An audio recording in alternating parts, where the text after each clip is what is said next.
Pendant que vous prêchez la parole, mon Dieu spirituel. Pendant que les serviteurs approchent, nous acclamons Dieu. Nous acclamons Dieu. Amen, amen, amen, amen.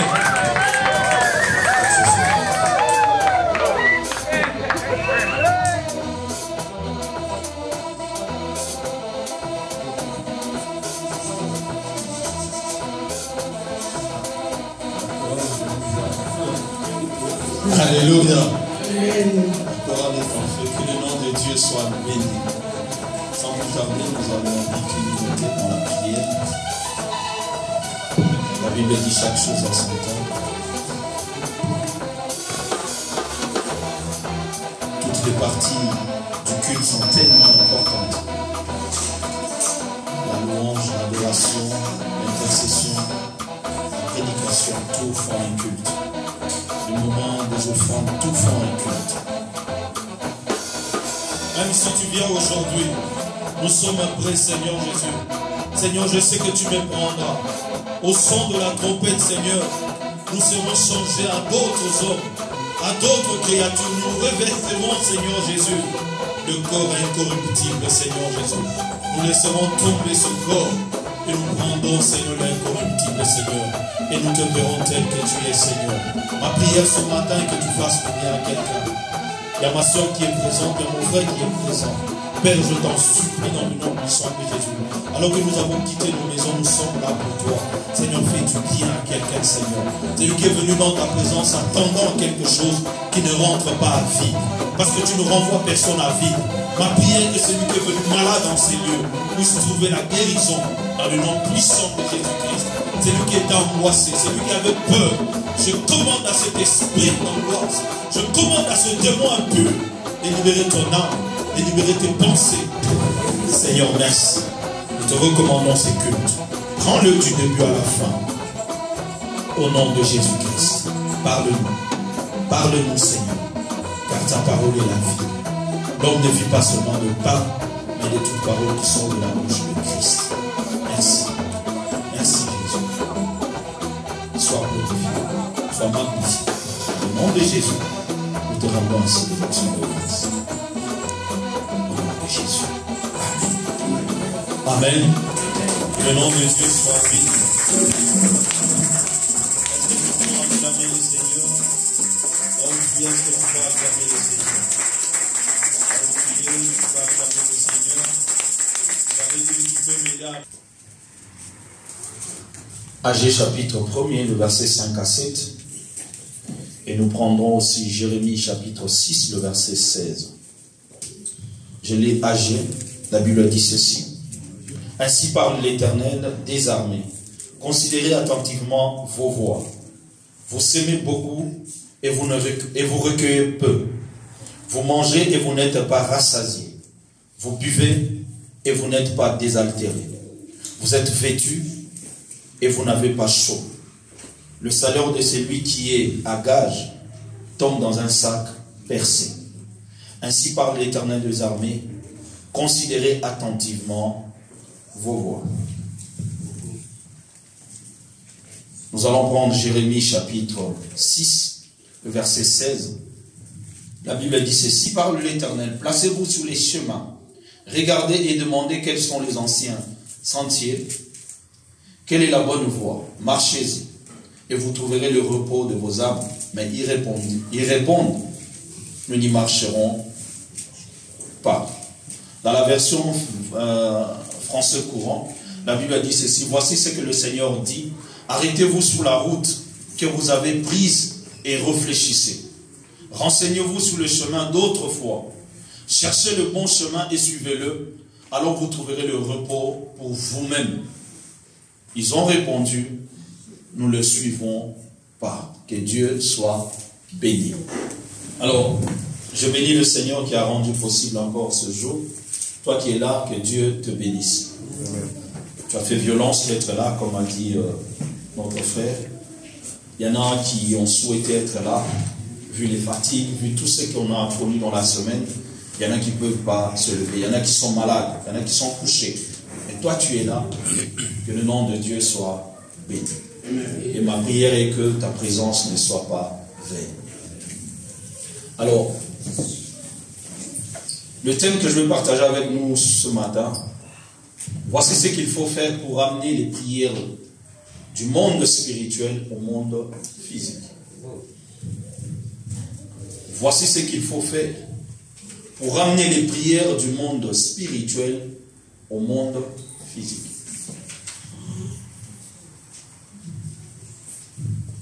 La Bible nous dit dans le livre de Hébreux chapitre 11, le verset 3, c'est par la foi que nous reconnaissons que le monde a été créé par la parole de Dieu, n'est-ce pas? Et c'est par cette même foi que nous reconnaissons que Dieu a créé les choses de l'invisible au visible.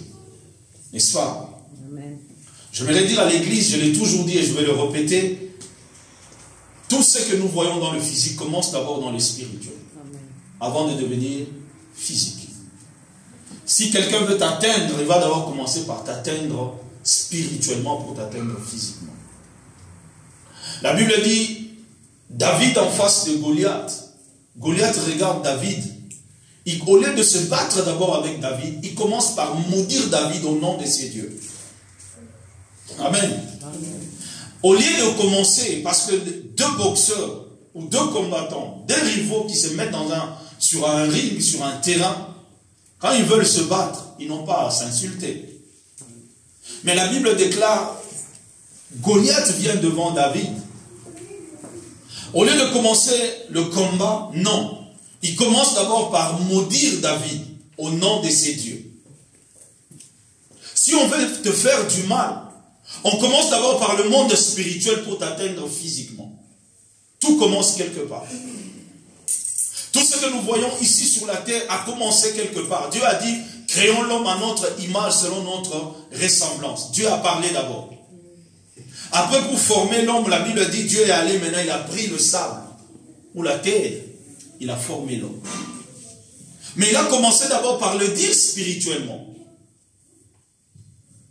Satan se présente devant Dieu, il dit à Dieu, c'est parce que tu protèges Job, c'est parce que tu l'as béni, raison pour laquelle il te craint.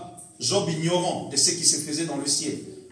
Mais il y a un conseil qui était tenu contre lui, ou pour lui, dans le ciel. Et moi je dis ça, il y avait un pari entre deux grandes puissances. La puissance de Dieu et la puissance du diable. Il n'y a que deux forces qui régissent ce monde. Soit tu es dans le camp de Dieu, soit tu es dans le camp du diable. Jésus a dit, on ne peut pas servir deux maîtres. Soit tu sers Dieu, soit tu sers Mammon. Tu ne peux pas aimer Dieu et aimer Mammon. Soit tu aimes Dieu, soit tu ne l'aimes pas. Amen. Je disais, voici ce qu'il faut pour ramener les prières du monde spirituel au monde physique. Tout ce que nous disons, nous le disons dans le spirituel. Je demande à un enfant, il reste dans le monde spirituel. Mais il faut que je tienne cet enfant. Pour que cet enfant vienne dans ma main, qu'est-ce que je dois faire pour obtenir cet enfant-là? Je demande à Dieu du travail. Oui, c'est spirituel. Je prie. Ça reste du spirituel. Parce que Dieu est esprit.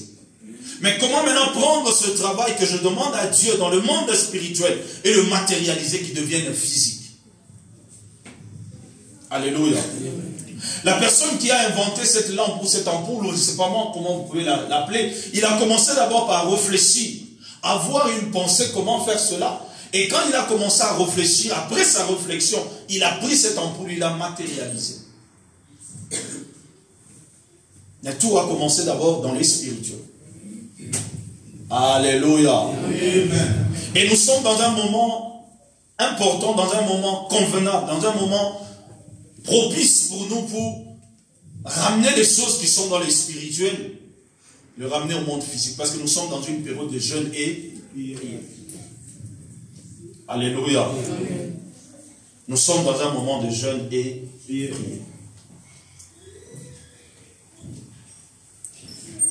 Dieu se présente à Abraham, il dit quelque chose, il lui dit, lorsqu'Abraham fut âgé de 99 ans, Dieu se présente devant lui, il lui dit une chose, il dit, écoute, Abraham, marche devant ma face et sois intègre. se présente devant lui en tant que le Dieu Tout-Puissant, en tant que El Shaddai. Il dit, je suis le Dieu Tout-Puissant. Abraham, écoute, tu as 99 ans, mais laisse-moi te dire une chose. Marche devant ma face et sois intègre. Là, nous sommes dans Genèse chapitre 17, le verset 1er. Et pourquoi Dieu vient parler à Abraham de l'intégrité? Parce qu'Abraham avait failli quelque part. Et Dieu revient vers lui, dit, il se présente maintenant en tant que le Dieu Tout-Puissant. C'est-à-dire le Dieu qui est capable, Abraham, malgré tes 99 ans, moi je suis capable de te donner un enfant, que moi je t'ai promis. Alléluia. Amen. Il se présente devant Abraham comme le Dieu Tout-Puissant, El Shaddai. Ce n'est pas pour rien qu'il est venu se présenter comme devant Abraham en tant qu'El Shaddai. Non, ce n'est pas pour plaire à Abraham, pour lui montrer que je suis tout puissant. Non, il est venu dire à Abraham, écoute Abraham, ton corps est usé. Mais moi je me présente devant toi en tant que le tout puissant qui est capable de ranimer ce corps-là. De donner encore ce corps vide pour donner naissance. Alléluia. Ce n'est pas pour rien. Parce qu'Abraham avait failli quelque part. Abraham avait écouté la voix de sa femme Sarai. Ils ont eu un enfant avec sa servante, Agar. Et Dieu s'est détaché d'Abraham durant au moins 13 ans de séparation. Bien aimé, il n'y a qu'une seule chose qui peut te séparer de Dieu, c'est la désobéissance, c'est le péché. Alléluia. Amen. Et le message que nous venons de lire tout à l'heure là, du prophète Agé, le prophète Agé ne condamne pas ici la préoccupation du peuple pour ses propres affaires. Non. Ce qui vient faire remarquer au peuple de Dieu, c'est l'emplacement ou le classement des priorités dans leur vie. Qu'est-ce que tu mets en priorité? Parce que la maison de Dieu était détruite. Alors que les enfants d'Israël vivaient dans des maisons qui étaient de luxe. Et Dieu vient par le prophète Agé. Dieu n'est pas contre que les enfants d'Israël vivent dans le luxe. Non, il n'est pas contre. C'est pour ça que je dis, si Dieu te donne les moyens de vivre dans le luxe, vis dans le luxe. C'est Dieu qui t'a donné. La Bible dit, seule la bénédiction de l'Éternel enrichit. Il a fait suivre d'aucuns chagrin. Si Dieu te donne les moyens d'acheter une voiture neuve, achète. Dieu n'est pas contre. Si Dieu te donne les moyens pour t'habiller correctement, fais-le. Dieu n'est pas contre.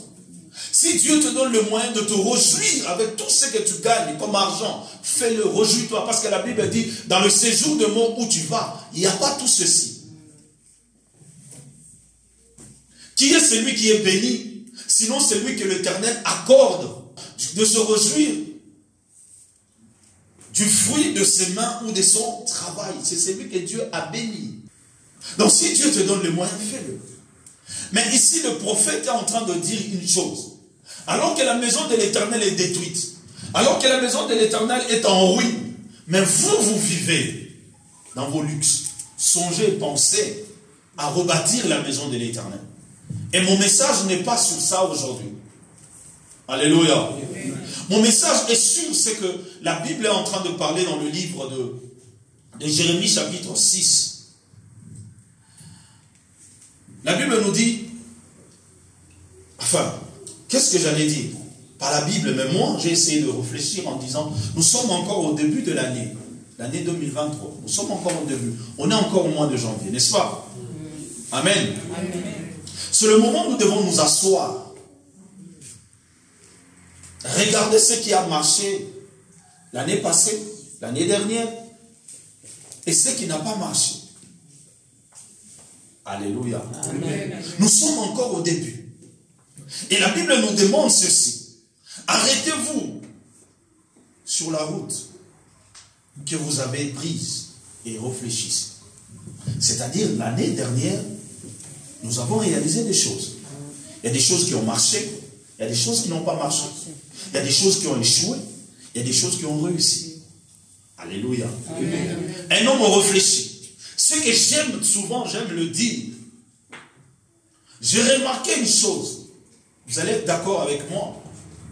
L'Occident, ou l'homme occident, il n'est pas loin de Dieu. ou l'homme occidental, je ne sais pas si j'utilise le bon français, il n'est pas loin de Dieu. Pour dire clairement, l'homme blanc n'est pas loin de Dieu. Peut-être ça peut choquer d'autres personnes, mais voilà ce que je peux dire. L'homme blanc n'est pas loin de Dieu. C'est-à-dire, pourquoi il n'est pas loin de Dieu? Vous allez observer, tout ce que Dieu a recommandé à Adam de faire, c'est ce que l'homme blanc fait. Dieu a dit, vous allez prendre soin de la terre. Vous allez la cultiver, vous allez l'entretenir. Et quand vous regardez cet homme-là, aujourd'hui, il est en train de se préoccuper de la terre, ce qui arrivera à la terre dans 50 ans. Aujourd'hui, on nous sort l'écologie. Or, le premier écologiste, c'était Adam. Et quelque part, les hommes se sont assis, ils ont regardé. Quelque part, c'est j'aime l'homme qui a parlé de sa paix à son âme, Chirac, qui a dit, notre maison brûle. Parlant de la terre.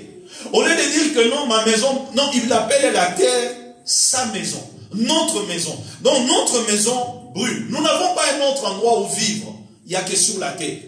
Dieu n'a pas mis l'homme en Mars, en Jupiter, sur Vénus, je ne sais pas moi sur quelle planète. Dieu a placé l'homme sur la planète Terre. Et vous allez voir, même cet homme blanc quitte ici, va dans des pays de tiers-monde, aller prendre soin des animaux qui sont en voie de disparition. Pourquoi ils veulent conserver cette espèce-là? Qui a mis cette pensée en cet homme, sinon Dieu? Alors que nous-mêmes, nous sommes là, nous avons des espèces qui sont en voie de disparition, mais nous les poursuivons encore qu'ils disparaissent. Aujourd'hui, si vous allez dans nos capitales aujourd'hui, vous allez voir que les arbres et la végétation n'existent plus. Je me rappelle, quand on était enfant, on se promenait, tu pouvais aller chez le voisin cueillir des mangues, cueillir toutes sortes de fruits. Mais aujourd'hui, tu vas au pays, il n'y a plus. Tu te demandes, il y avait un arbre ici, on nous tapait par rapport à ça. C'est parti où? Les voisins qui sont venus, ils ont coupé. On construit de gauche à droite. Comme on appelle couper, kata. Alléluia. Je disais ceci pour revenir sur mon message. Je disais, assis-toi et réfléchis. Pourquoi j'ai pris cet exemple de cet homme blanc? Il ne s'arrête pas sur ce qui est meilleur. Quand il fait quelque chose de bon, il ne se dit pas dans son cœur, ce que je fais est bon. Je m'arrête sur ce qui est bon. Il veut encore sur ce qui est bon faire encore plus. Alléluia. Amen.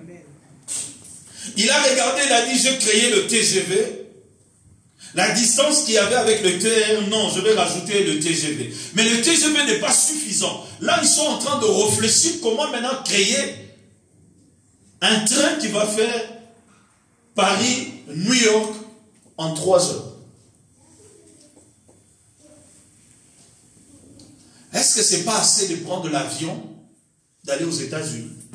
Non, le temps. Tellement que les hommes sont préoccupés, le temps leur fait défaut. Mais comment améliorer pour que nous puissions gagner du temps? Ils s'assoient quelque part. Ce qu'ils ont fait, ils peuvent s'arrêter pour dire ce que je fais est bon. Je peux m'asseoir, me contenter de ce que j'ai. Mais ils veulent encore plus. Ça, c'est la pensée de Dieu. Le Seigneur ne veut pas te voir rester tel que tu es. Là où tu as échoué, Dieu comprend que tu as échoué. Mais qu'est-ce que tu as fait? Tu es resté assis ou tu es resté debout? Tu es resté sous l'endroit où tu es tombé ou tu t'es relevé? Alléluia. Amen. L'échec n'est pas échec si tu échoues et que tu te relèves, tu recommences. Ça devient échec confirmé si tu restes dans cet état d'échec. Je ne sais pas si je me suis fait comprendre. Amen. L'échec n'est pas échec si tu tombes ou tu échoues, tu te relèves et tu recommences. Mais ça reste un échec confirmé et constaté si tu tombes, tu échoues et tu restes dans cet état. Alléluia. Amen. Raison pour laquelle l'apôtre Paul est en train de comparer notre marche aux athlètes. C'est une course. Un athlète peut trébucher et tomber. Mais qu'est-ce qu'il fait? Il se relève, il reprend des forces, il continue sa course et il poursuit. Je disais, nous sommes au début de l'année, nous devons nous asseoir, observer nos voies, réfléchir, nous renseigner sur les chemins anciens, sur les chemins d'autrefois. C'est ce que la Bible nous demande. Où est-ce que nous avons échoué l'année dernière, en 2022? Qu'est-ce qui n'a pas marché? Qu'est-ce qui a marché? Où est-ce que nous avons échoué? Où est-ce que nous avons fauté? C'est ça un homme qui veut avancer. Un homme qui veut avancer, c'est reconnaître ses fautes. Un homme qui veut aller de l'avant, c'est reconnaître ses failles. Un homme qui veut avancer, et un homme qui sait reconnaître ses faiblesses, qui les avoue, qui essaye de les améliorer. Celui qui ne veut pas avancer, c'est celui qui refuse de reconnaître quelque part qu'il est faible. C'est celui qui refuse de reconnaître quelque part qu'il a des limites. Cet homme n'avancera jamais. Cette personne n'ira jamais de l'avant. Alléluia. Amen. Or, la Bible cite les enfants d'Israël dans le livre de Jérémie. Ce sont des personnes qui se sont assis. Dieu est venu vers eux pour leur dire, écoutez, réfléchissez. Songez à la voie que vous avez prise. Arrêtez-vous. Empruntez le chemin d'autrefois. Allez vous renseigner sur ce que les anciens ont fait. Qu'est-ce que j'aimerais dire par là? Je vais prendre l'exemple que nous aimons. L'exemple d'Abraham. Dieu lui a dit, nous venons de dire, marche devant ma face et sois intègre. Pour que Dieu lui dise ça d'abord, ou après ça, Dieu lui avait promis un enfant. Alors qu'il partait vers sa mort, il réclame à Dieu. Genèse chapitre 15. Seigneur, tu m'as promis un enfant, maintenant je vais mourir. Le seul héritier que j'ai, c'est Éléazar. C'est lui qui était le plus ancien dans sa maison. Dieu lui a dit non, je te donnerai un fils qui sortira de tes entrailles. Mais tellement que la promesse tardait, qu'est-ce qu'Abraham a fait? Abraham a brûlé les étapes. Avec Dieu, on ne brûle pas les étapes. Amen. Amen. Si Dieu t'a promis une bénédiction au mois de juillet, fais tout ce que tu veux. Tant que le mois de juillet n'est pas arrivé, il ne te donnera pas. Amen. Amen. Tant que le mois de juillet n'est pas arrivé, tu n'auras pas. Notre Dieu n'est pas un Dieu corruptible. Notre Dieu n'est pas un Dieu qu'on peut aller flatter par des mots, par des phrases. Non. Quand il te promet quelque chose, sois sûr. Il y a un plan qu'il a arrêté. Il y a un temps qu'il a fixé. Il t'accordera cela. Amen. Amen. Il n'est pas un homme pour mentir, ni le fils de l'homme pour se repentir. Notre frère vient de dire tout à l'heure, il y avait son oncle qui attendait, parce qu'il avait une commission qu'il devait toucher. Mais avant que cette commission n'arrive, il a commencé déjà à dépenser, alors que le jour-ci, il n'a pas touché toute cette commission. Mais notre Dieu à nous, quand il te promet qu'il te donnera quelque chose le samedi, qu'il neige, qu'il pleuve, il s'arrangera à ce que le samedi arrive, il s'arrangera à ce que toi tu sois vivant, il s'arrangera à ce que tu sois dans les conditions qu'il faut, dans les circonstances qu'il faut, dans le moment qu'il faut pour qu'il te connecte à cette bénédiction-là. Il n'est ni régi par le temps, ni par les circonstances. Mais il y a une chose, pourquoi Jérémie est en train de parler ainsi aux enfants d'Israël? Il leur a dit, observez le chemin d'autrefois. C'est-à-dire, votre père Abraham a obtenu quelque chose parce que Abraham a marché dans l'obéissance de Dieu. Il a cru que c'est lui qui lui a promis un enfant. Même quand il est vieux, il lui donnera. Tu veux de l'argent? Oui. Mais va voir ce que les autres ont fait dans les temps anciens pour avoir l'argent. Amen. Lui-même, il revient dans le livre de Malachie, chapitre 3, il dit, apportez dans la maison du trésor, vos dîmes et vos offrandes. Et vous verrez si je n'ouvrirai pas pour vous les écluses des cieux. Tu es en train de voir quelqu'un en train de prospérer.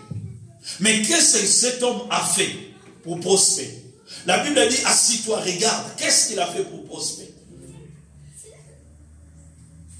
On est en train de parler de l'homme selon le cœur de Dieu, David. Mais qu'est-ce que David a fait pour qu'il devienne l'homme selon le cœur de Dieu?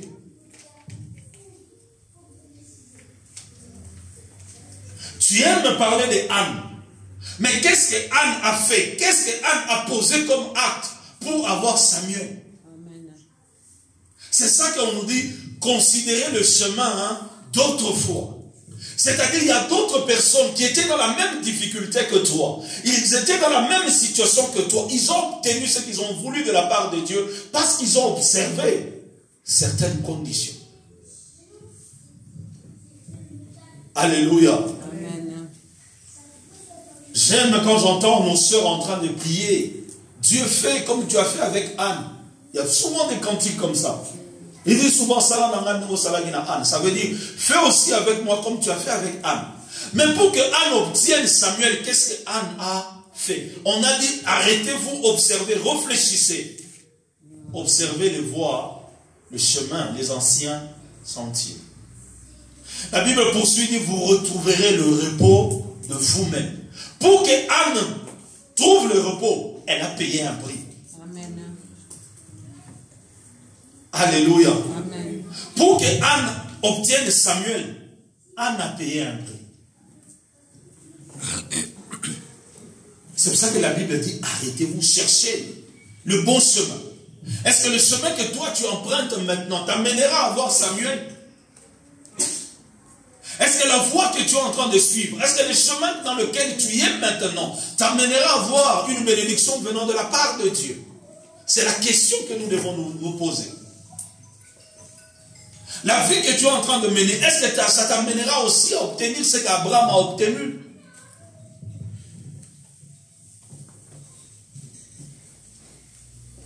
Avoir la victoire sur Goliath. Est-ce que tu es en train de marcher comme David a marché? Quand l'Esprit de Dieu habite en moi, je danse comme David. David dansait avec qui? Ou avec quoi? Avec l'Esprit. Est-ce que toi, tu es en train de marcher selon l'Esprit de Dieu? Alléluia. Amen. On aime bien chanter cela. Quand l'Esprit de Dieu habite en moi, je loue comme David. Est-ce que la manière dont tu es en train de marcher, David a marché comme ça?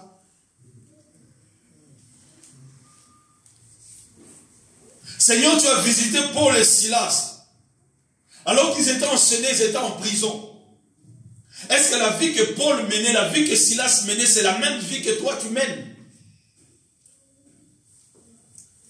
Le chemin d'autrefois. C'est-à-dire, il y a des modèles qui ont déjà été là. Il y a des modèles qui sont déjà là. C'est-à-dire, la Bible est en train de parler, il dit, dans le livre de Hébreux chapitre 11, la Bible dit, nous sommes entourés.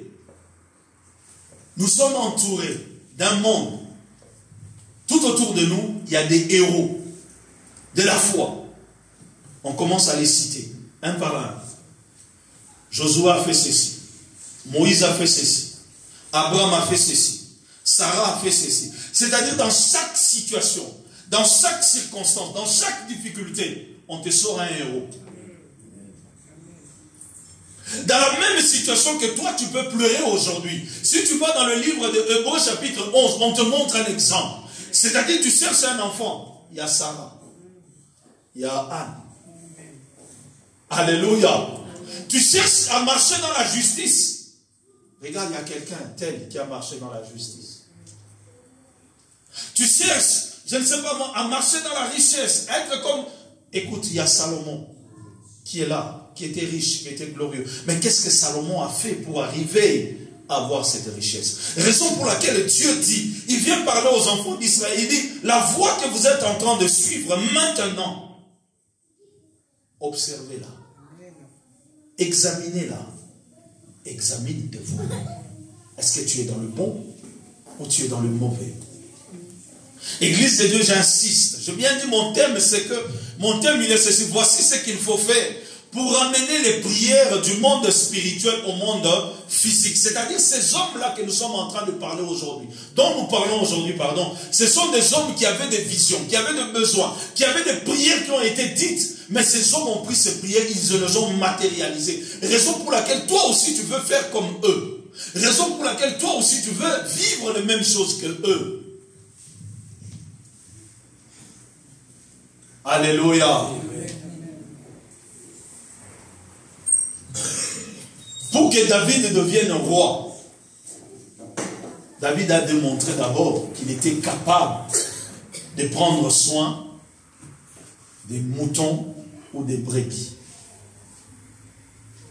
Parce que David n'a pas permis, ne fût-ce qu'un lion ou un ours vienne piquer une brebis de sa troupe ou de son troupeau. Alléluia. Amen. Et Dieu a vu que David était capable. Si David peut défendre une brebis, David est capable de défendre encore une âme. Amen. Amen. Amen. Donc si David est prêt à donner sa vie pour une brebis, donc David est capable, il est prêt aussi de donner sa vie pour un être humain. Alléluia. C'est pour ça que Dieu lui a confié la royauté. Et qu'est-ce que je suis venu dire ce matin? Je suis venu parler à quelqu'un en disant ceci.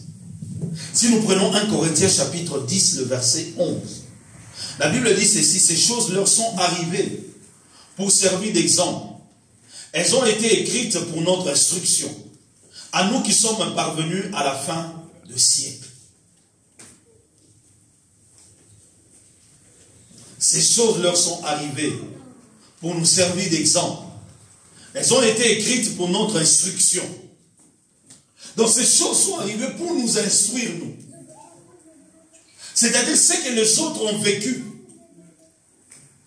Ça a été recordé, ça a été écrit, ça a été enregistré pour que ça te serve à toi d'exemple et de modèle. Dans 1 Corinthiens, il s'agissait de la désobéissance des enfants d'Israël. Mais laisse-moi parler de ce verset dans le bon sens, c'est-à-dire dans son sens d'instruction. C'est-à-dire ce qui est arrivé à Abraham doit m'instruire moi. Ce qui est arrivé à Moïse doit m'instruire moi. La Bible déclare Moïse a renié même la royauté, le royaume d'Égypte. Il a accepté l'opprobre de Christ, voyant que l'opprobre de Christ était plus glorieux que la gloire de l'Égypte. Alléluia. Donc ça veut dire que si nous acceptons Christ, il y a un prix à payer. Il y a des amis avec qui tu dois t'en séparer. Il y a des gens qui vont te haïr. Il y a des gens qui vont te détester. Il y a des gens qui vont t'insulter à cause uniquement de ta foi, de ta façon de prier. Elle veut nous montrer quoi? Il n'y a que Dieu qui l'écoute. Il n'y a que Dieu qui l'entend. Il n'y a qu'elle qui est sainte. Il n'y a qu'elle qui sait parler en langue. Il n'y a qu'elle qui a les visions de Dieu. Il n'y a qu'elle, quand elle se tient, Dieu l'écoute. Elle se prend pour qui? Il y a certains choix que tu dois faire aujourd'hui qui vont te coûter des amis qui te donnent cher. Parce que vous n'aurez plus la même vision. Vous allez plus partager les mêmes intérêts. Vous n'allez plus aller dans les mêmes endroits. Vous n'aurez plus les mêmes plaisirs. Vous n'aurez plus les mêmes fréquentations. Lui, il va aller en boîte. Toi, tu ne vas pas en boîte. Comment imaginer quelqu'un qui se dit, je vais en boîte de nuit? Toi, un homme normal, costaud, instruit. Tu vas dans une boîte. Non, on te renferme dans une boîte. C'est ça. Tu vas passer la nuit dans une boîte. Comment expliquer? Boîte, c'est quoi? Des nuits. Tu es dans une boîte, nuit. Donc, c'est-à-dire là où il n'y a pas la lumière. Et toi, chrétien, tu veux aller là-bas. Bien aimé, il y a certains endroits, laissez-moi vous dire clairement, il y a certains endroits, dès que vous franchissez le seuil de la porte de ces endroits-là, votre vie peut être gâchée. Il y a des lieux où quand tu rentres, ça affecte ta vie. Il faut avoir les yeux spirituels pour comprendre qu'est-ce qui t'est arrivé. Alléluia. Amen. J'ai eu à voir des cas de délivrance, de prier pour des personnes. parce que j'aime pas le terme délivrance, mais de prier pour des personnes qui étaient possédées. Parce que sont allés quelque part. Parce qu'on les a amenés quelque part. Parce qu'un chrétien n'est pas possédé. Laissez-moi éclairer bien. Un chrétien n'est pas possédé par un démon. Non.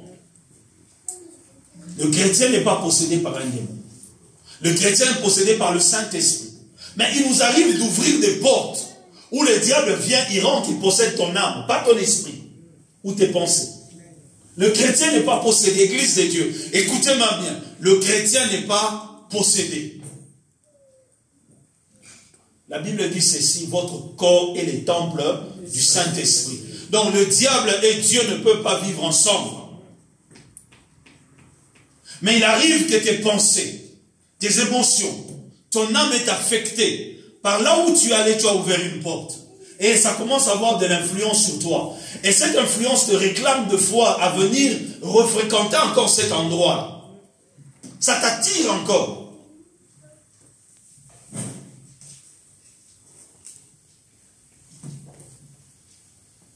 Et il y a certains hommes aussi de Dieu, Église de Dieu. Je vous parle à vous, mes sœurs et frères.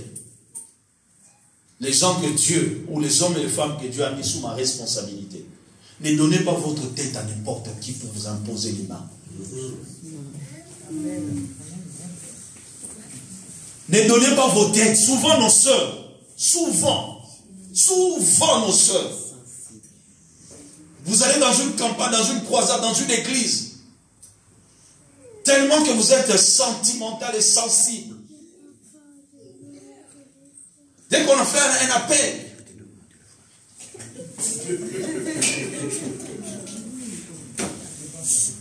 vous ne savez pas qui vous met la main. Vous ne savez pas.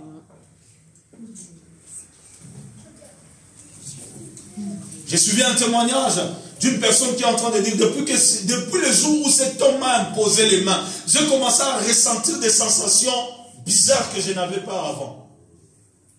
Des attirances que je n'avais pas. Des penchants que je n'avais plus. Si je peux parler ainsi. Des penchants que je n'avais plus. Comment ça surgit?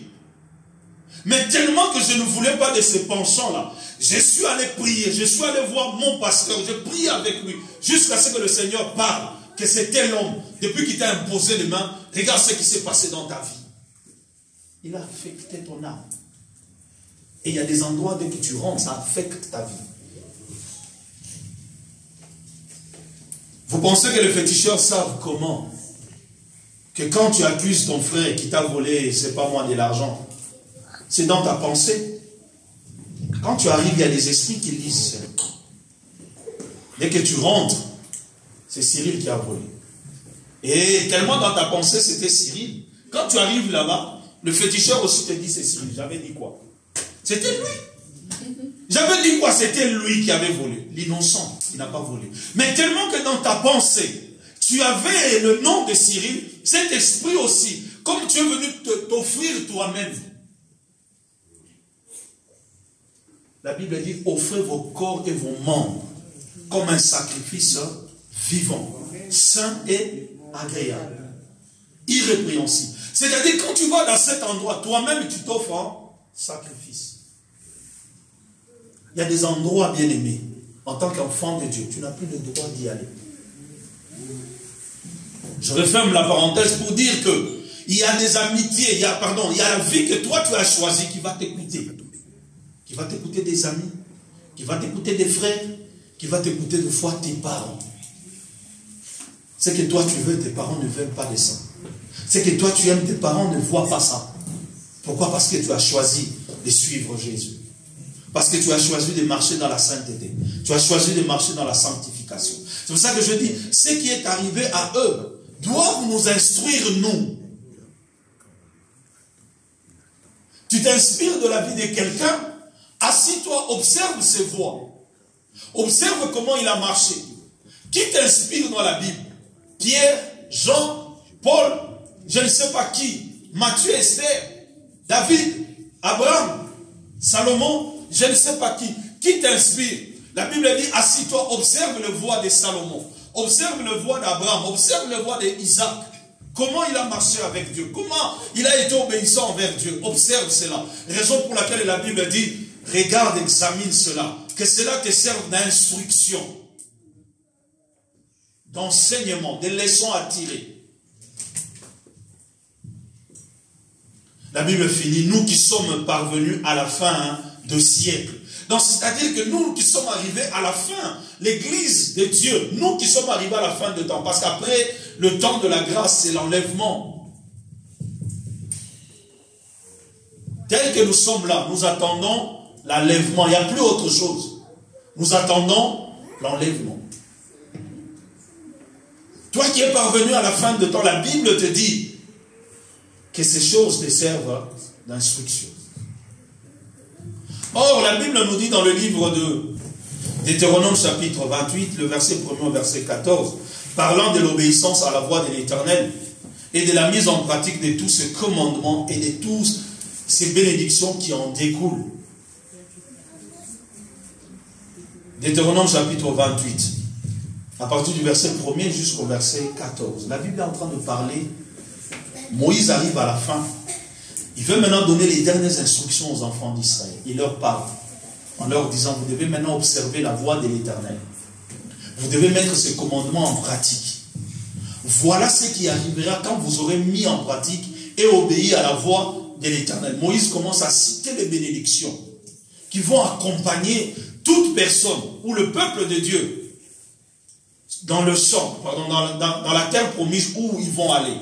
Moïse leur dit, quand vous allez obéir à cela, regarde ce qui va en découler. Il y aura des bénédictions. Tu seras la tête et non la queue. Tu emprunteras. Dieu ordonnera la bénédiction de te suivre. Quand tu vas cultiver, tu vas recevoir. Ton menu et ton gros bétail sera béni. Dieu est en train de parler de quoi? Des bénédictions. Ainsi de suite, ainsi de suite. Et quand vous allez dans le même chapitre de Deutéronome chapitre 28, à partir du verset 15 jusqu'au verset 68, j'ai regardé toutes les malédictions que Dieu a prononcées. J'ai dit, waouh! Waouh! Prenez Deutéronome chapitre 28. Regardez les bénédictions qui accompagnent quand on obéit. Mais regarde maintenant les malédictions qui accompagnent quand on désobéit. J'ai dit, mon Dieu, tout ça, parce que seulement j'ai désobéi. Alléluia. Amen. Tu me diras peut-être que oui, les bénédictions et les malédictions que Dieu est en train de parler, dont tu parles maintenant, c'est dans l'ancienne alliance et dans la loi. N'est-ce pas?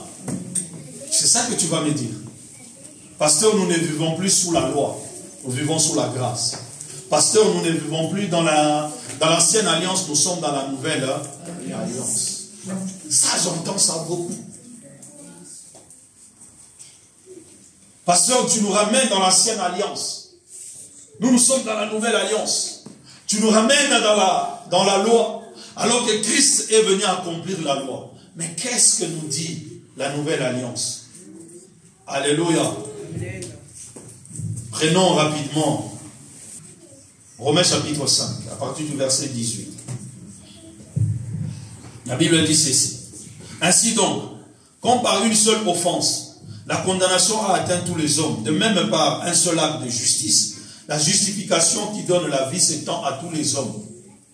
Car, comme la désobéissance d'un seul homme, comme par la désobéissance d'un seul homme, beaucoup ont été rendus pécheurs, de même par l'obéissance d'un seul, beaucoup seront rendus justes. Or, la loi est intervenue pour que l'offense abonde. Mais là où le péché abonde, la grâce surabonde. Afin que comme le péché a régné par la mort, ainsi par la grâce règne par la justice pour la vie éternelle par Jésus-Christ notre Sauveur. Mais le chapitre 6 continue de dire ceci. Que dirons-nous? Demeurons-nous dans le péché afin que la grâce abonde? C'est une question que l'apôtre Paul pose. N'est-ce pas? Que dirons-nous? Demeurons-nous dans le péché afin que la grâce abonde? Loin de là, il répond. Nous qui sommes morts au péché, comment vivions-nous encore dans le péché? Ignorez-vous que tous ceux qui ont été baptisés en Jésus-Christ, c'est en sa mort qu'ils ont été baptisés. Je m'arrête. C'est une question. Je parlais de la malédiction et de la bénédiction que Dieu a dit aux enfants d'Israël quand vous aurez à désobéir. Et j'ai essayé de répondre à celui qui va me dire que non, pasteur, tu es en train de parler de la grâce, tu es en train de parler de la loi et de l'ancienne alliance. Mais là, je suis en train de te parler de la nouvelle alliance. L'apôtre Paul pose des questions qui sont réelles que nous nous posons. Il dit, est-ce que la grâce telle qu'elle est venue, est-ce qu'elle est venue nous donner l'autorisation de pécher? Est-ce que la grâce est venue t'accorder de vivre dans le péché? Il dit, loin de là. La grâce n'est pas venue t'autoriser à vivre dans le péché. Frère, malgré que je fais ça, je suis sous la grâce. Ah bon?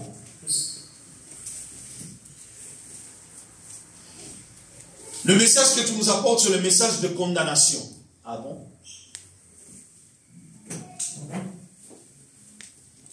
Alléluia. La Bible nous dit dans la partie où nous avons lu, à partir du verset 18, ainsi donc par une seule offense, la condamnation a atteint tous les hommes. C'est-à-dire, le péché d'Adam, qu'Adam a commis, ce péché s'est étendu à toute l'humanité. C'est-à-dire à celui qui est né même aujourd'hui. En lui, il a le péché originel. Le péché du commencement. Un frère me posera la question, pasteur, est-ce qu'un bébé, s'il meurt aujourd'hui, il ira au ciel? Je lui réponds clairement. J'ai dit, il ira au ciel. Mais le péché, on a dit, ça atteint tout homme. Cet enfant n'a que 2 ou 3 mois. Il est mort, il ne connaît rien. Donc il est dans le péché, il n'a pas reçu Jésus-Christ comme Seigneur et Sauveur. Je lui pose la question, ta justice à toi, humain. Toi, ta justice à toi, humain. Par rapport à cet enfant-ci, est-ce qu'il est offensif ou inoffensif? Dans tous les aspects. Est-ce que cet enfant peut te faire du mal? Non. Est-ce que cet enfant a une conscience consciente comme ça, comme toi et moi? Non. Donc s'il meurt aujourd'hui, selon toi, il va où? La Bible dit qu'il sera jugé. Ça, c'est moi qui parle maintenant. Il sera jugé peut-être par rapport à son innocence. Parce qu'il est innocent. Tout ce qui se passe tout autour de lui, il ne sait pas. Il est là quand il a faim, il crie, on lui donne à manger. Quand il fait ce besoin, on vient, on prend soin de lui. Quand il a un besoin, il fait que crier, il ne comprend rien. Alléluia. Amen. Donc tu ne peux pas le condamner, n'est-ce pas? Il dit oui, est-ce que toi tu peux le condamner ou non? J'ai dit, si toi ta justice à toi, homme, peut justifier cet enfant, à combien de plus forte raison la justice de Dieu? La Bible dit, méchant que vous êtes, vous savez donner de bonnes choses à vos enfants. À combien plus forte raison Dieu? Si toi, homme, tu penses être juste, à combien plus forte raison Dieu qui t'a donné cette capacité à juger les autres? J'ai dit, cet enfant ira au ciel. Mais là, maintenant, on est en train de parler de l'homme qui est conscient. À savoir que le baptême que nous avons reçu, parce que le baptême est un acte conscient, un acte d'une bonne conscience. C'est ça le baptême. Un engagement à son appartenance à Christ et au corps du Christ. C'est ça le baptême.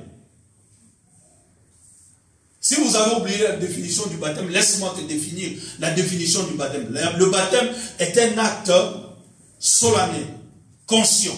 Un engagement que toi-même tu fais de ton appartenance à Christ et au corps du Christ, c'est-à-dire à l'église. Parce que celui qu'on va baptiser est conscient qu'on va me baptiser. Raison pour laquelle le baptême de bébé, ce n'est pas un baptême. Si jusque-là tu as reçu que ce baptême-là, viens me voir, nous allons refaire ton baptême. Ce n'est pas un baptême. Le baptême t'engage. Tu sais ce que je suis en train de poser est un acte vrai. Parce que tu le fais non pas seulement devant Dieu, tu le fais devant les hommes, devant les démons, devant les anges. Raison pour laquelle l'apôtre Paul dit, nous nous identifions par le baptême, c'est-à-dire dans la mort. Quand on nous plonge dans l'eau, c'est-à-dire on nous plonge comme Christ a été enseveli dans le tombeau. Et quand on nous ramène comme ça, on nous sort de l'eau, on nous ramène dans une nouveauté de vie, c'est-à-dire dans la résurrection.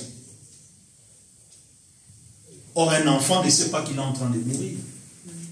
Et quand tu le sors, un enfant ne sait pas. Et que tu es en train de... Parce que le baptême, on immerge quelqu'un.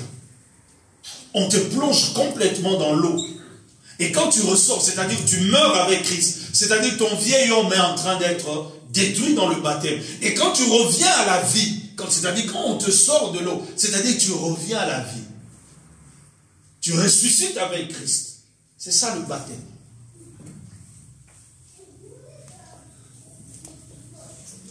Si tu es encore, si tu n'as pas été baptisé par immersion, viens me voir. N'aie pas honte. On va recommencer. Ce n'est pas un péché. Il n'est pas encore trop tard. Nicodème est allé voir Jésus des nuits. Si toi aussi tu veux me voir des nuits, viens me voir des nuits. Excusez-moi. Ou si tu veux m'envoyer un texto, envoie-moi un texto. Pasteur, j'ai été baptisé, je ne suis pas sûr, de mon baptême. On va refaire ton baptême. Il n'y a pas un péché à ça. Amen. L'importance est de comprendre qu'est-ce que c'est le baptême. Et la Bible dit ceci. Ignorez-vous au verset 3. Bien aimé, ce qui est en train de tuer l'Église aujourd'hui, c'est l'ignorance. Bien aimé, l'ignorance tue.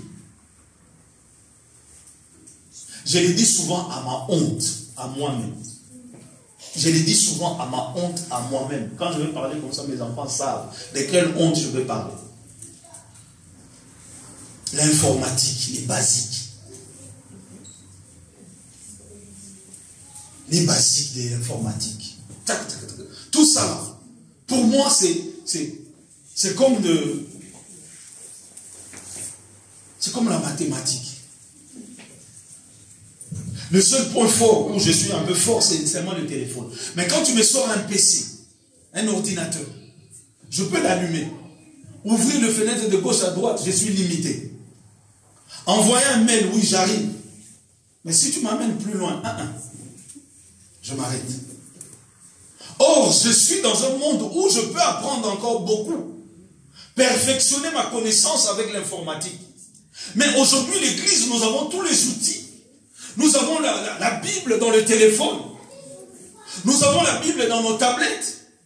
Nous avons la Bible parlée. La Bible enregistrée, si tu as du mal à lire, tu mets juste un verset, tu mets tes écouteurs, tu l'écoutes, tu le médites. On a tout. Tu n'as plus d'excuses. Mon peuple est en train de périr faute de quoi? De la connaissance. L'apôtre Paul est en train de dire, ignorez-vous. C'est-à-dire, il y a des gens qui sont encore ignorants. Lisez le verset 3.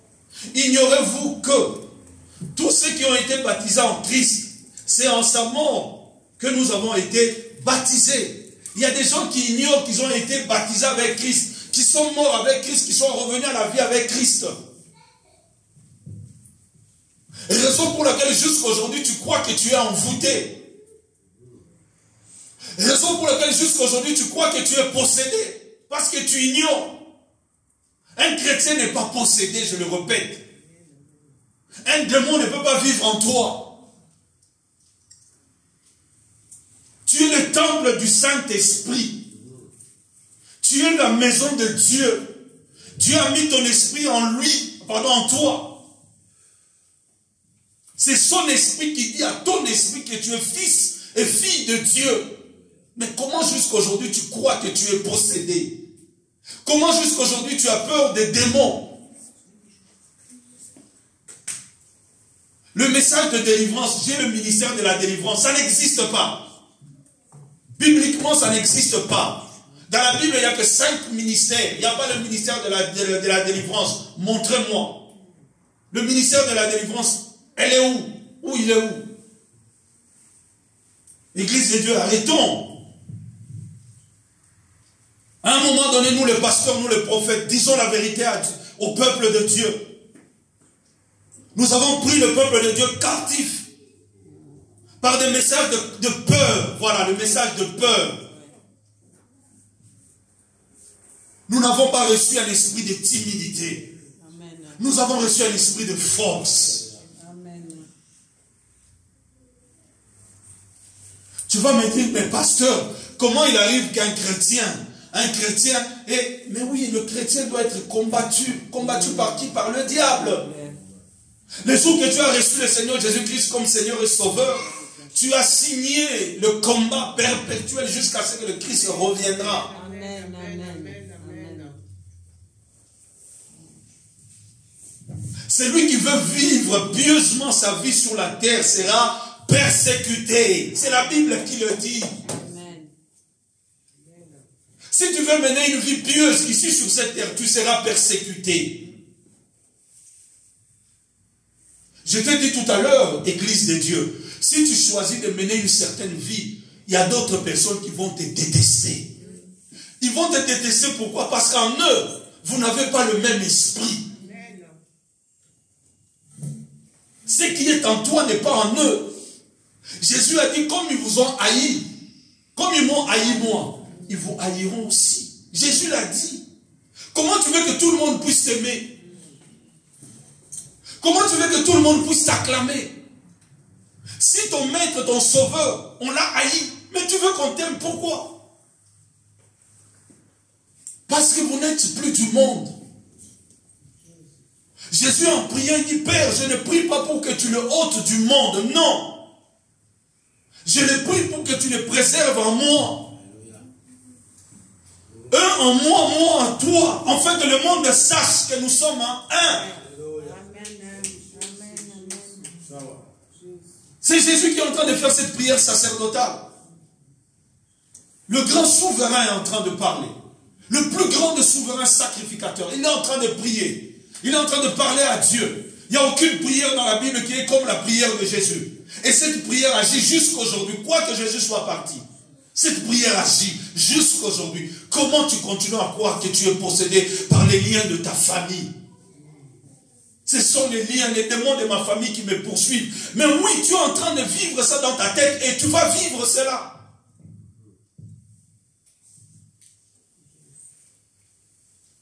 La foi vient de ce qu'on entend. Et ce qu'on entend vient de la parole de Christ. Toi, tu entends qui? Tu entends quoi? Qui te parle?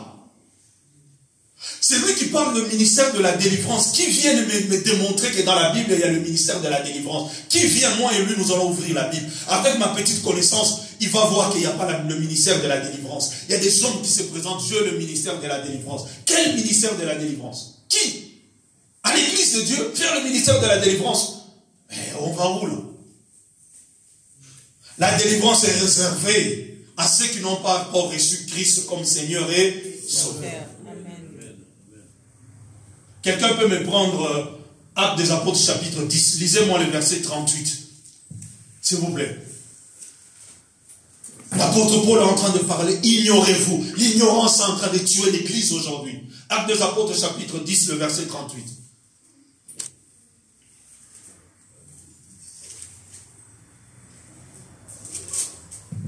Église de Dieu, Actes des Apôtres chapitre 38. 10, pardon, le verset 38. Je vais lire rapidement, j'ai trouvé. Vous savez comment Dieu a oint du Saint-Esprit et de force Jésus de Nazareth, qui allait de lieu en lieu, faisant du bien et guérissant tous ceux qui étaient sous la quoi? Sous l'empire de qui? Car Dieu était... Est-ce que toi tu es encore sous l'empire du diable? Église de Dieu, répondez-moi, s'il vous plaît. Non. La Bible déclare quoi? Jésus allait faire quoi? Auprès de qui? De ceux qui étaient sous l'empire du diable. Toi, tu te présentes dans l'église de Dieu où tu es pasteur. Que tu es en train de faire le ministère de délivrance sur des chrétiens. Il y a un problème. Il y a un problème. La Bible dit, ils étaient sous l'empire de qui? Du diable. Est-ce que toi tu es encore sous l'empire du diable? Non. Mais pourquoi tu vas en fait qu'on te délivre? On va te délivrer de quoi?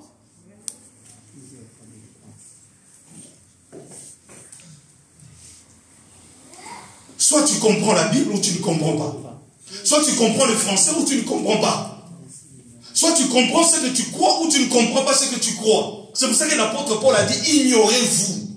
Donc, c'est-à-dire qu'il y a encore des ignorants. Il y a encore des pasteurs ignorants qui parlent de la délivrance dans l'église. Va dans les campagnes d'évangélisation. Là, je suis d'accord avec toi. Parce que ce sont des païens. Ils ont besoin de la délivrance. Eux, ils ont besoin de la délivrance. Mais un chrétien n'a plus besoin de la délivrance. Il n'en a plus besoin.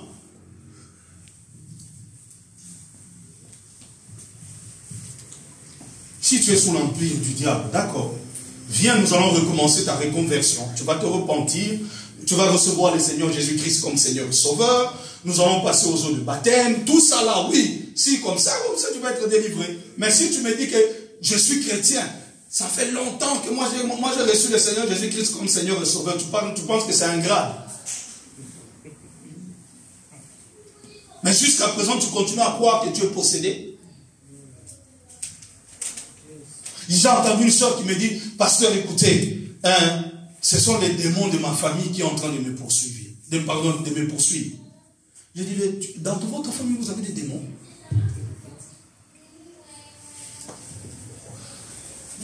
Donc, dans votre famille, vous avez des démons. Et toi, tu crois à ces démons, c'est pour ça qu'ils te poursuivent.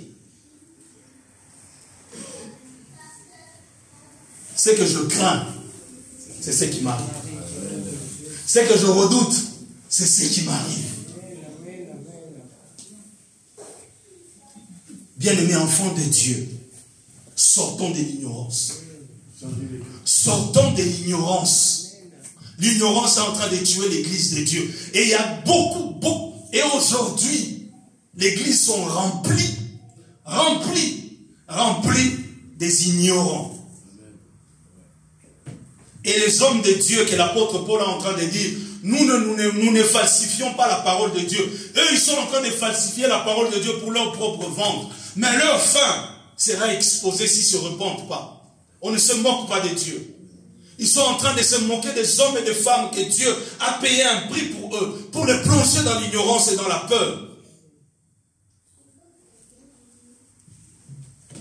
Reçu de consultation. Quelle tristesse. Pour voir ton pasteur reçu de consultation. On vous met dans un coin. Tu as payé, ma soeur, combien? 30 €. On te donne ta fiche. Tu attends.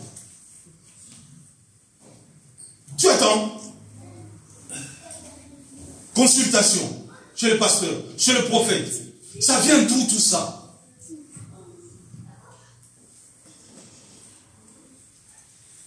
Et vous allez remarquer, ces mêmes personnes-là ont les mêmes démons toutes les années. Toutes les années, les mêmes démons qui sont en train de poursuivre. Toutes les années. Les démons-là ne partent pas. Voici les signes qui accompagneront ceux qui auront cru à mon nom. À mon nom, ils chasseront les démons. Comment que les démons-là ne partent pas? Chaque année, les mêmes démons. Chaque année, les mêmes démons. Les mêmes sujets, les mêmes délivrances. Donc Jésus n'agit pas. Mais le mien, il agit. Hein? Ah, mon Jésus agit. Amen. Mon Jésus m'a délivré. Amen. Mon Jésus m'a sauvé. Mon Jésus m'a libéré. Je suis libre. Je fais face au diable quand je sens qu'il y a quelque chose qui ne va pas. Je rentre vers le Saint-Esprit. Seigneur, je n'arrive pas à faire face à cette situation. Qu'est-ce que tu me dis? Qu'est-ce qu'il y a comme un problème? Lui qui connaît toutes choses. Il va me donner les instructions. Comment traiter ces problèmes-là. Pas aller poursuivre les démons. Qu'est-ce que je vais en faire du démon?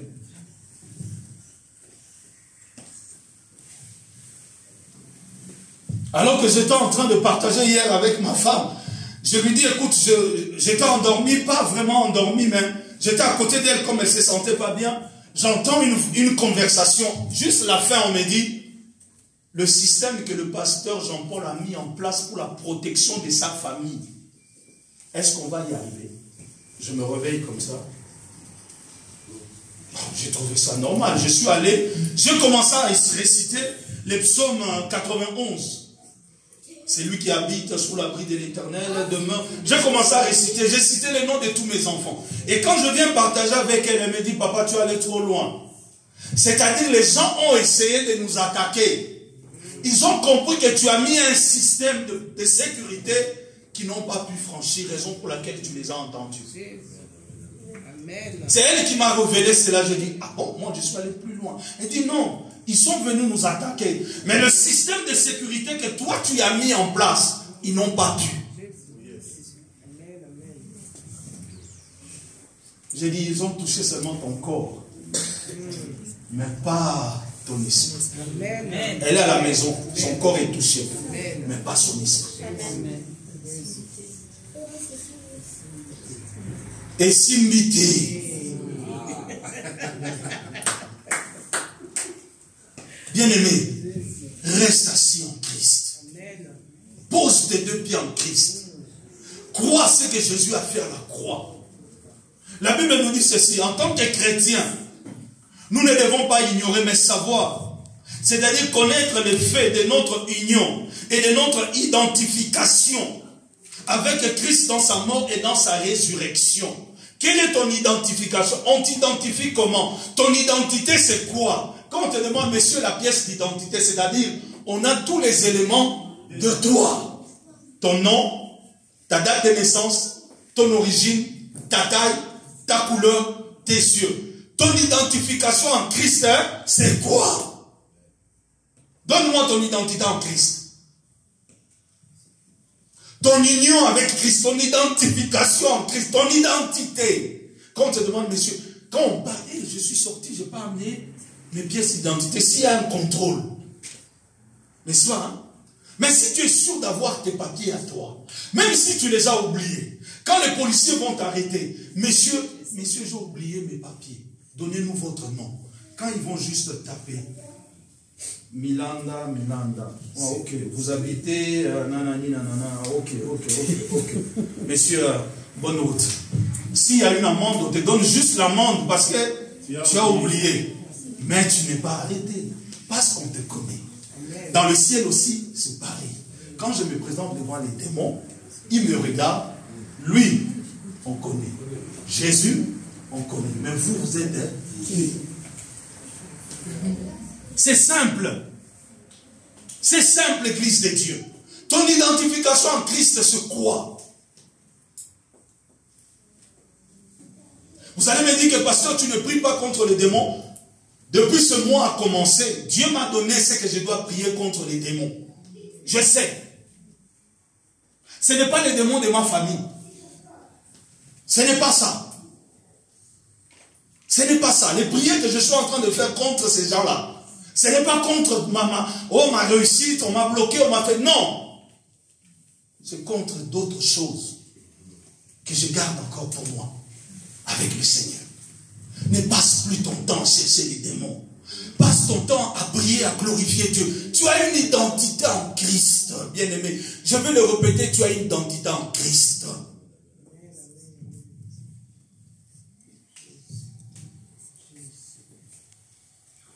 Là où j'ai passé mes quelques années, mes 2 années de théologie, bien-aimé, je suis allé dans ces églises-là, dans ces assemblées-là.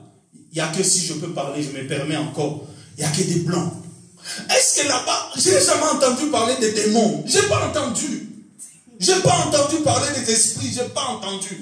J'ai entendu quand ils louent et ils adorent Dieu. Ces gens-là, il y a d'autres parlant en langue que j'ai entendu seulement là. Quand j'ouvre mes yeux comme ça, je regarde un Français.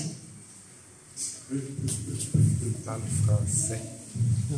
Quand je dis un Gaulois qui parle en langue, le rocher, c'est un melun. Le rocher, c'est un melun. Allez vérifier ce que je dis si c'est faux. Mais je me pose la question, mais pourquoi le pasteur Novaki, voilà, c'est mon pasteur à moi, c'est lui qui nous a donné le cours sur la divinité de Christ. C'est lui qui nous a donné ce cours-là. Et de l'unicité de Dieu. Le pasteur Novaki. Allez voir. Là-bas, on parle. Je n'ai pas vu ça. Je me pose la question, mais pourquoi ils ne parlent pas des démons? Les démons sont racistes ou quoi? Ils s'attaquent que les noirs ou ils n'attaquent pas les blancs?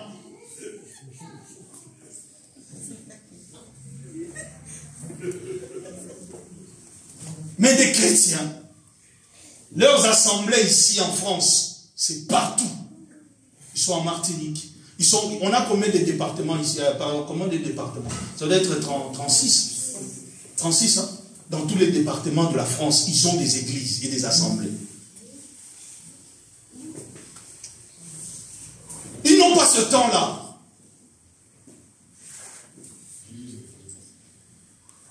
Alléluia. Bien aimé, j'aimerais dire ceci. Comme un chrétien, nous ne devons pas ignorer. Comme chrétien, nous ne devons pas ignorer. Mais savoir ceci.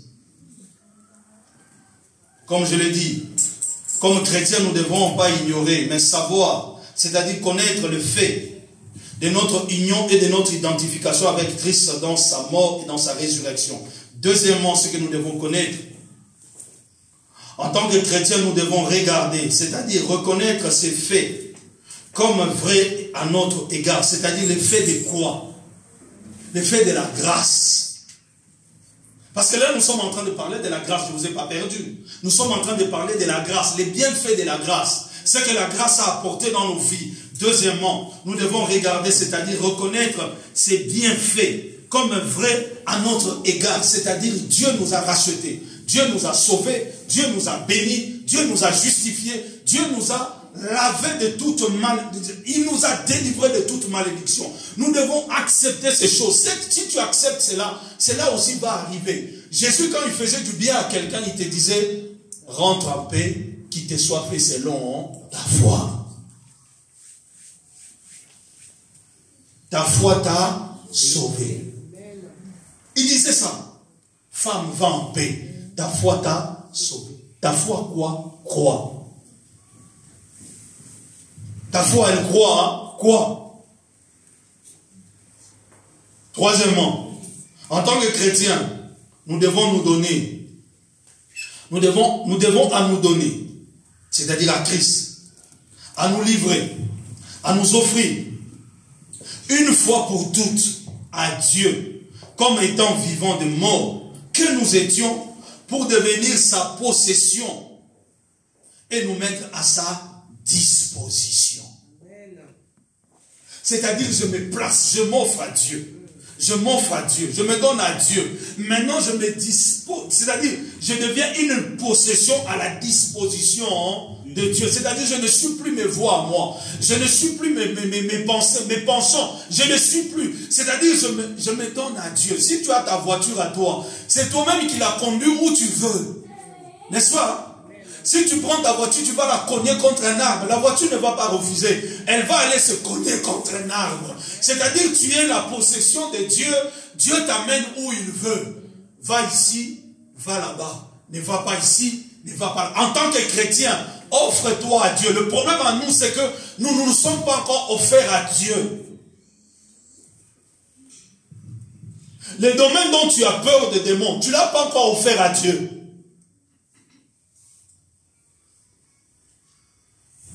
Et ce que j'ai observé, bien aimé, excusez-moi de le dire, les personnes souvent qui vont dans les combats spirituels là-bas, dans les combats, dans le ministère de délivrance, ce sont les femmes. Et ces femmes-là sont insoumises. Peut-être que je vais choquer quelqu'un. Ces femmes-là sont insoumises. Têtues. Qui n'écoutent pas leur mari. Mais comment tu vas aller chercher le démon, chercher la délivrance? Si tu n'arrives pas à obéir à ton mari. Femme, soyez soumise. Toi, tu n'es pas soumise. Mais tu vas chasser les démons. Matin, midi et soir. Têtu. Elles obéissent à leur pasteur, pas à leur mari. Il y a un problème. Non, pasteur, la femme, Dieu a dit, Marie, vous devez aimer vos femmes. Je suis d'accord. J'aimerais aussi le dire aux hommes, pour qu'une femme aussi se soumette, il faut qu'il y ait de l'amour. Quand il y a l'amour, tu lui donnes trop d'amour, facilement la femme va se soumettre. Facilement. Quand tu lui demandes quelque chose avec amour, elle fait quoi? Même si elle était fatiguée, comme il y a l'amour qui va avec, elle fait quoi? Elle te donne. Même si elle dormait, elle sait que tu es là, comme moi. J'arrive. De loin déjà, je commence à faire du bruit dans la maison. Je fais tellement du bruit parce qu'il faut que je mange la semoule chaude. Je sais qu'il faut que je mange la semoule chaude. Quand je rentre tard, vers 22h, fatigué 22h30, je sais qu'elle dort. Je commence à claquer un peu les portes. Allumer les lumières. Pour qu'elle sache que je suis là. Mais jusqu'à ce qu'elle va faire ça. Daddy, tu es là? Daddy, tu es là? Ah, je comprends qu'elle est réveillée. Ma semoule va être faite. Pourquoi elle le fait? Amour. Amen, amen, amen. Alléluia. Amen. Quand vous donnez à une femme de l'amour, elle va se soumettre facilement. Mais comment tu veux qu'on te donne l'amour si tu n'obéis pas à ton mari? Si tu n'es pas soumise à ton mari, il va te donner l'amour comment? Ton mari est à 10, toi tu es à 100. Observez bien, Église de Dieu, faites-moi cette analyse. Si vous êtes d'accord avec moi, les femmes qui vont là-bas aux prières de combat et de délivrance, ce sont des femmes têtues et insoumises. Elles connaissent tout. Tout. Ces ministères sont remplis que de femmes. Que de femmes. Les hommes, il y en a, mais il faut les compter. Parce qu'un homme, on ne l'amène pas comme on amène une femme. Depuis que tu as commencé à chercher la délivrance, depuis que tu as commencé à la chercher, tu ne l'as jamais trouvée. Et pour finir, en tant que chrétiens, nous devons obéir, sachant que la sanctification se poursuit dans la mesure de notre obéissance à la volonté de Dieu, ce qui se révèle dans sa parole. Bien-aimé, tu veux ramener les choses invisibles au visible. Le secret est là. Le secret est là. L'obéissance. L'obéissance à la parole de Dieu. Parce que toutes ces malédictions que Dieu a prononcées dans Deutéronome chapitre 28, c'est parce qu'il y avait des obéissances. C'est pour ça que Dieu prononce toutes ces malédictions. Église de Dieu, je me permets de parler ainsi. En tant que pasteur de cette église, je ne te dirai jamais que tu es possédé. Je ne te dirai jamais que tu es envoûté. Jamais. Si je dirais que tu es possédé du Saint-Esprit. Parce que tu es sa possession. Tu es la possession du Saint-Esprit.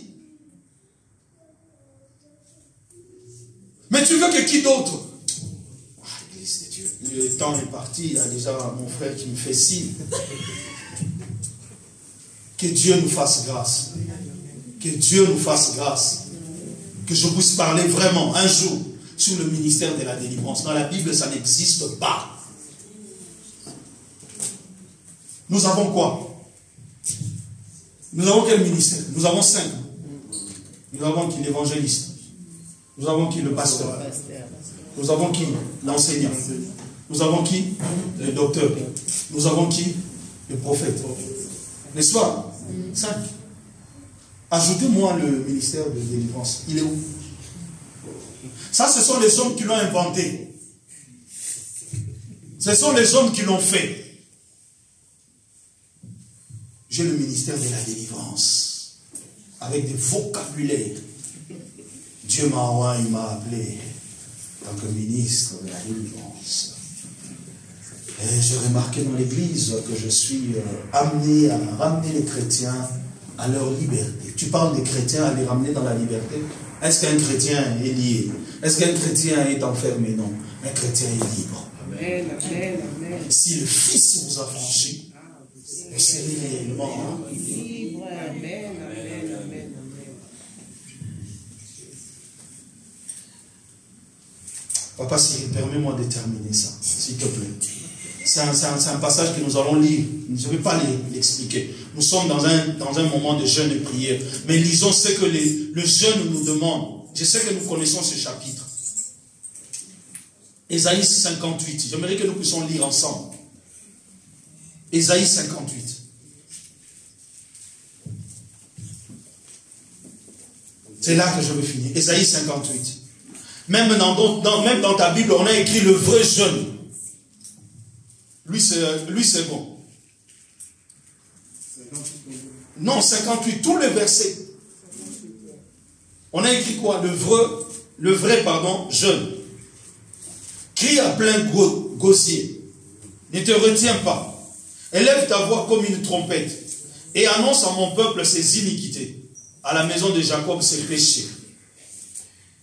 Tous les jours, ils me cherchent. Ils veulent connaître mes voies. Comme une nation qui n'aurait pas pratiqué la justice. Il n'aurait pas abandonné la loi de son Dieu. Il me demande des arrêts de justice. Il désire l'approche de Dieu. Que nous sert de jeûner si tu ne le vois pas? De mortifier notre âme si tu n'y as pas égard. Voici le jour de notre jeûne. Voici le jour de votre jeûne. Ça, c'est les enfants d'Israël qui ont parlé. Dieu est en train de dire à Ésaïe, va leur dire, crie à haute voix, dis-leur ce qu'ils font. Le verset 4, voici vous jeûnez pour disputer et vous quereller, pour frapper méchamment du poing. Et vous ne jeûnez pas comme le veut ce jour, pour que votre voix soit entendue en haut. Est-ce là le jeûne auquel je prends plaisir? Un jour où l'homme humilie son âme, courbe la tête comme un jonc et se coucher sur le sac et la cendre. Est-ce que là ce que tu appelleras un jeûne, un jour agréable à l'Éternel? Voici le jeûne auquel je prends plaisir. Détache les chaînes de la méchanceté. Dénoue le lien de la servitude. Envoie libre les opprimés. Et que l'on rompt toute espèce de joug. Partage ton pain avec celui qui a faim. Et fais entrer dans ta maison les malheureux sans asile. Si tu vois un homme nu, couvre-le. Ne te détourne pas de ton semblable. Alors ta lumière poindra comme l'aurore. Et ta guérison germera promptement. Ta justice marchera devant toi. Et la gloire de l'Éternel t'accompagnera. Alors tu appelleras et l'Éternel répondra. Tu crieras et il dira, me voici. Si tu éloignes du milieu de toi le joug et les gestes méchants et les discours injurieux. Toi, tu es en train de jeûner jusqu'à présent. Les discours injurieux est toujours dans ta bouche. Tu es toujours sur tes penchants. Tu veux que Dieu vienne. Il viendra faire quoi? Il poursuit, il dit ceci. 10. Si tu donnes ta propre substance à celui qui a faim, si tu rassasies l'âme indigente, ta lumière se lèvera comme sur l'obscurité et tes ténèbres seront comme le midi. L'Éternel sera pour toujours ton guide. Il rassasiera ton âme dans les lieux arides. Il te redonnera de la vigueur, il redonnera de la vigueur à tes membres. Tu seras comme un jardin arrosé, comme une source dont les eaux ne tarissent pas. Les tiens rebâtiront sur les anciennes ruines. Tu relèveras les fondements antiques. On t'appellera réparateur de brèches, celui qui restaure les chemins et qui rend le pays habitable. Si tu retiens ton pied pendant le sabbat pour ne pas faire ta volonté en mon saint jour, si tu fais du sabbat tes délices pour sanctifier l'Éternel en le glorifiant, et si tu l'honores en suivant point tes voies, en ne te livrant pas à tes penchants et à tes vains discours, alors tu mettras ton plaisir en l'Éternel. Je te ferai monter sur les hauteurs du pays, je te ferai jouir de l'héritage de Jacob ton père, car la bouche de l'Éternel a... Amen. Alléluia. Amen. Le message est clair. Toi, tu es en jeûne et prière. Examine tes penchants. Toi, tu es en jeûne et prière. Jusqu'à présent, tu insultes. Toi qui es en jeûne et prière, tu mens. Toi qui es en jeûne et prière, tu es haineux. Tu n'arrives pas à pardonner. Toi qui es en jeûne et prière. Église de Dieu, je suis venu parler à quelqu'un. Nous voulons rendre les choses que nous sommes en train de demander à Dieu, qui sont dans les spirituels, devenir physiques. Voici ce que nous devons faire. Alléluia. Amen. Voici ce que nous devons faire. Bien-aimé, la vie chrétienne, la marche avec Christ, elle n'est pas compliquée. C'est nous qui la compliquons. Nous la compliquons comment? Quand nous voulons associer Dieu avec nos propres principes à nous, avec nos propres penchants à nous, avec nos propres voies, avec nos propres orientations, avec nos propres illusions, avec nos propres imaginations. Dieu n'est pas comme ça. Dieu reste comme ça. Si tu appliques cela, c'est la gloire. Que le Seigneur vous bénisse.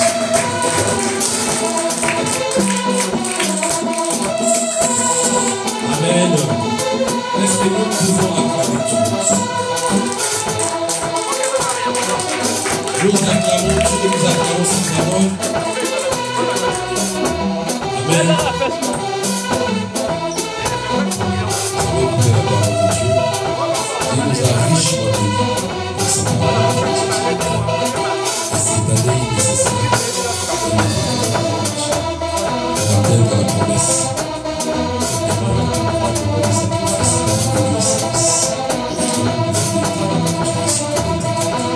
Nous allons prier pour nous. Nous allons prier pour le serviteur de Dieu qui vient de ce matin. Nos mains sont levées vers le pasteur. Nous allons prier pour sa vie. Nous allons prier aussi pour sa femme. En ce moment, sa femme est à la maison. Elle est un peu souffrante. Nous allons demander